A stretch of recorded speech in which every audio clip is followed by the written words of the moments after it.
আমি শুধুই কবিতা লিখি, এটা মোটেই কাজের কথা নয়। কথাটা শুনলে অনেকেরই হাসি পাবে, কিন্তু আমি হাত দেখতেও জানি। আমি বাতাসের হাত দেখেছি। বাতাস একদিন ঝড় হয়ে সবচেয়ে উঁচু বাড়িগুলোকে ফেলে দেবে। আমি বাচ্চা ভিখিরিদের হাত দেখেছি। ওদের আগামী দিনে কষ্ট যদিও বা কমে, ঠিক করে কিছুই বলা যাচ্ছে না। আমি বৃষ্টির হাত দেখেছি, তার মাথার কোনো ঠিক নেই।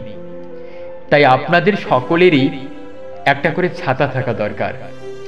স্বপ্নের হাত আমি দেখেছি, তাকে গড়ে তুলতে হলে ভেঙে চুরে ফেলতে হবে ঘুম। ভালোবাসার হাতও আমি দেখেছি, না চাইলেও সে সকলকে আঁকড়ে ধরবে। বিপ্লবীদের হাত দেখা খুব ভাগ্যের ব্যাপার, একসঙ্গে তাদের পাওয়াই যায় না। বোমা ফেটে তো অনেকেরই হাতই গেছে উড়ে। বড়লোকদের প্রকাণ্ড হাতও আমাকে দেখতে হয়েছে, ওদের ভবিষ্যৎ অন্ধকার। আমি ভীষণ দুঃখের রাতের হাত দেখেছি, তাদের সকাল আসছে। আমি যত কবিতা লিখেছি, হাত দেখেছি তার চেয়ে বেশি। দয়া করে আমার কথা শুনে হাসবেন না। আমি নিজের হাতও দেখেছি। আমার ভবিষ্যৎ আপনাদের হাতে।